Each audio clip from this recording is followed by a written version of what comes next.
श्री शिवाय नमस्तुभ्यम। हर हर महादेव। स्वागत है आप सभी का आपके अपने चैनल शिव महापुराण ज्ञान मार्ग में।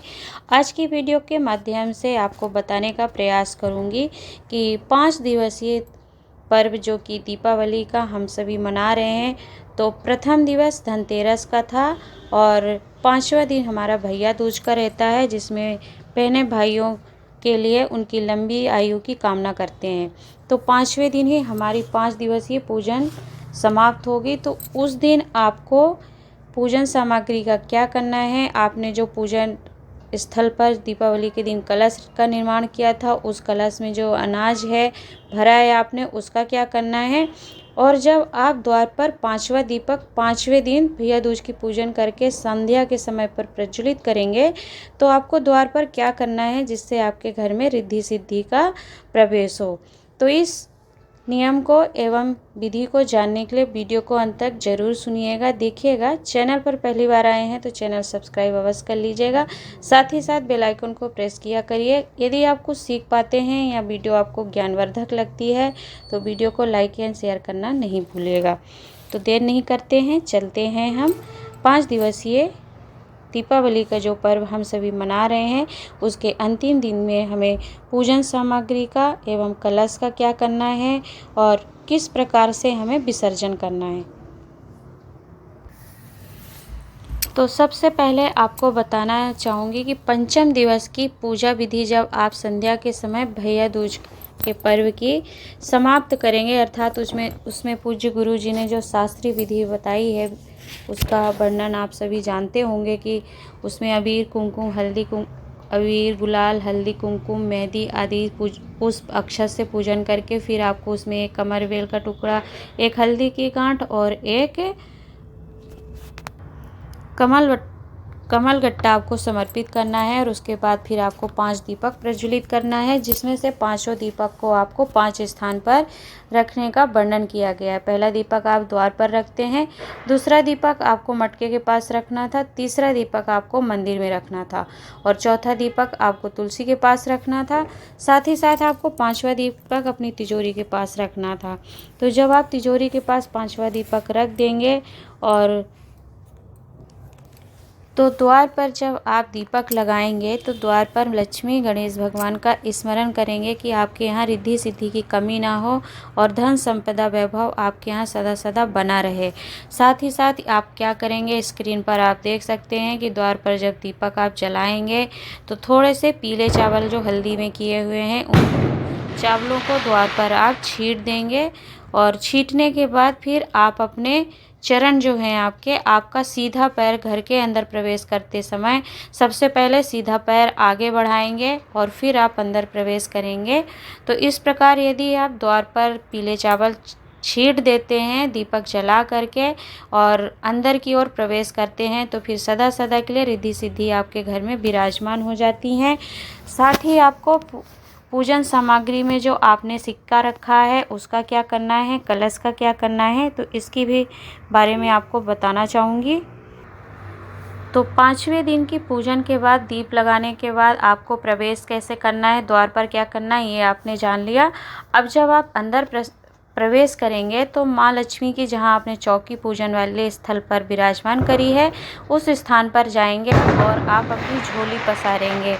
झोली पसार कर माता लक्ष्मी एवं गणेश भगवान से प्रार्थना करेंगे और आपने जो थाली में 2 सिक्कों के ऊपर मौली लपेट करके पूजन किया है 5 दिवस तक, उन दोनों सिक्कों को या तो आप स्वयं ही अपनी झोली में गिरा लीजिए या फिर कोई आपके यहाँ सदस्य हैं जो आपके झोली में उन सामग्री को डाल सके तो उनसे डलवा सकती हैं आप।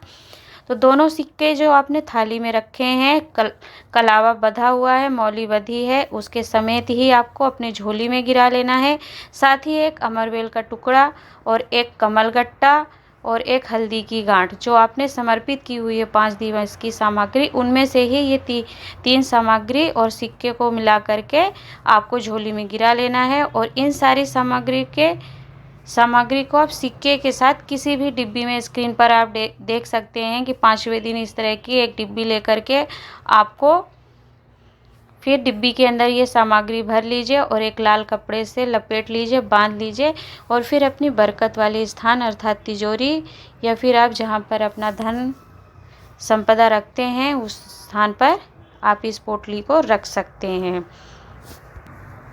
इसके बाद आपने जो चौकी बैठाई हुई है, जब आप झोली में गिरा ले, पोटली बांध लें और अपने बरकत वाले स्थान पर रख देंगे और थोड़ा सा फिर आप पटे को खिसका देंगे, अर्थात हमारे जो देवता थे जिनका हमने आह्वान किया था, विराजमान किया था पूजन के लिए, तो चौकी को खिसका करके उनको अपने अपने स्थान पर विराजमान करेंगे और उस स्थान को थोड़ा सा फिर आप जल से चौकी के नीचे पोत देंगे। तो उससे क्या है, आपको संपूर्ण फल की प्राप्ति हो जाती है। इस तरह से 5 दिन की पूजन करके आप 5वें दिनों की पूजा को समाप्त करेंगे।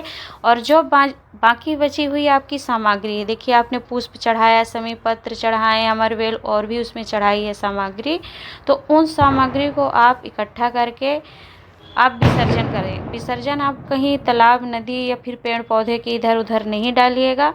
आपके घर में कोई पॉट हो, अर्थात एक गमला हो जिसमें मिट्टी भरी हो और कोई पौधा नहीं लगा हो, उस मिट्टी में ही आप इन सारी सामग्री को, अर्थात पुष्प हो गया, बेलपत्री हो गई, दुर्वा आपने समर्पित करी, वो जनेऊ चढ़ाया है तो जनेऊ, ये सारी सामग्री आप उस गमले में ही थोड़ा सा मिट्टी को उठा करके, खोद करके, दबा करके फिर ऊपर से मिट्टी को पो देंगे। तो ये सारी सामग्री एक खाद की तरह बन जाएगी और इसमें यदि आप इन सामग्रियों की खाद को आप किसी पौधे को उसमें रोपित करेंगे तो ये बहुत अच्छा होता है और हमारे घर में स्थायी लक्ष्मी बनी रहती है। साथ ही साथ आपने जो कमल गट्टे रखे हैं और अमरवेल के टुकड़े, ये सभी चीज़ें आप कुछ तो विसर्जन कर देंगे गमले में।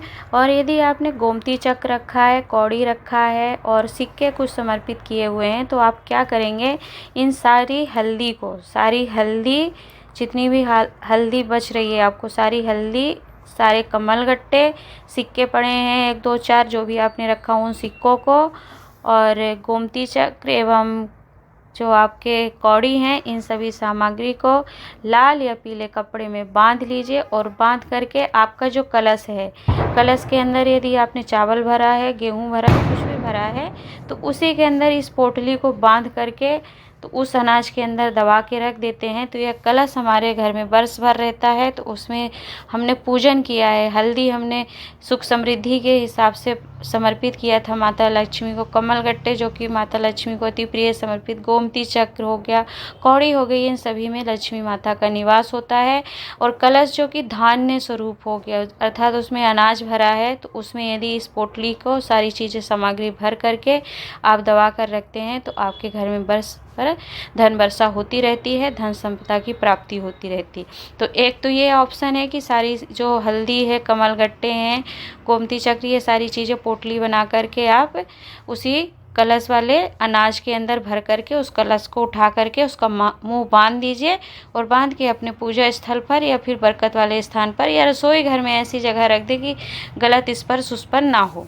आप यह ऑप्शन, एक तो यह नियम ले सकते हैं कि इस प्रकार रख लें, या आपने पोटली बनाई है कुबेर पोटली, तो उसमें यदि इन सामग्री का प्रयोग किया है या करना चाहते हैं, रखना चाहते हैं पोटली बनाकर, तो रख सकते हैं। तो आपको हल्दी, कमल गट्टे, ये सारी सामग्री जा कर के विसर्जन नहीं कर देना है, अब तो इसको आप साल भर के लिए संभाल कर रखिए। अगले वर्ष जब आप उस पोटली को अनाज से निकालिएगा कलश के अंदर से, तो कुछ सामग्री खराब होती है तो उसे आप विसर्जन में फिर कर सकते हैं। विसर्जन भी आप चाहें तो अपने घर के गमले में ही बढ़िया से मिट्टी खोद करके दबा दें और उसमें जल डाल दें, तो वह विसर्जन कहलाता है और आपके घर में सिद्धता बढ़ती है और बनी रहती है। तो दूसरा ऑप्शन ये है आपके पास। अब आपने पट्टे के ऊपर एक स्वास्तिक का निर्माण किया होगा, या तो आपने अनाज में गेहूं का प्रयोग किया होगा या फिर चावल किया होगा। हालांकि चावल से ही स्वास्तिक का निर्माण करना था, तो उस स्वास्तिक का जो चावल है, उस चावल को भी चाहें आप तो पक्षियों को डाल दीजिए।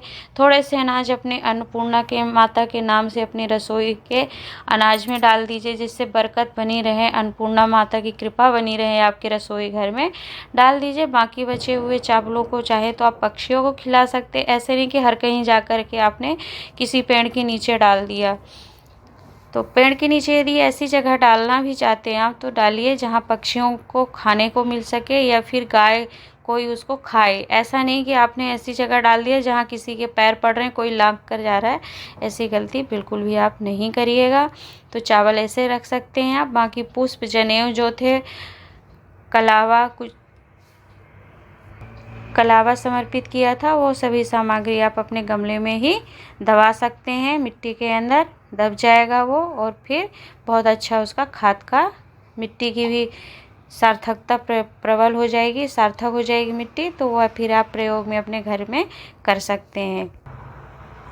अब यदि माता लक्ष्मी को आपने श्रृंगार समर्पित किया था तो एक लाल कपड़ा समर्पित करना था माता को वस्त्र स्वरूप, तो उस वस्त्र को आप चाहें तो अपने बरकत वाले स्थान पर रख भी सकते हैं। एक तरह से वह माँ का आशीर्वाद हो गया, आपकी धन संपदा कीर्ति वैभव को बनाने वाला हो जाता है।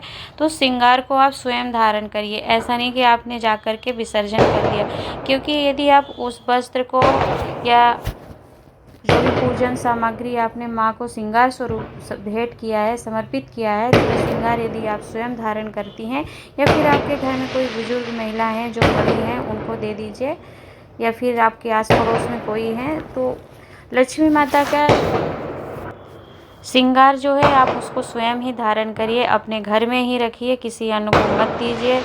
यदि आप देते हैं तो फिर श्रृंगार के स्वरूप में आपके घर से लक्ष्मी भी जाती हैं, तो आप उस चीज़ को स्वयं ही उपयोग में लें तो बहुत अच्छा है। उससे आपका श्रृंगार, आपका सौभाग्य अखंड बनता है और अमर होता है।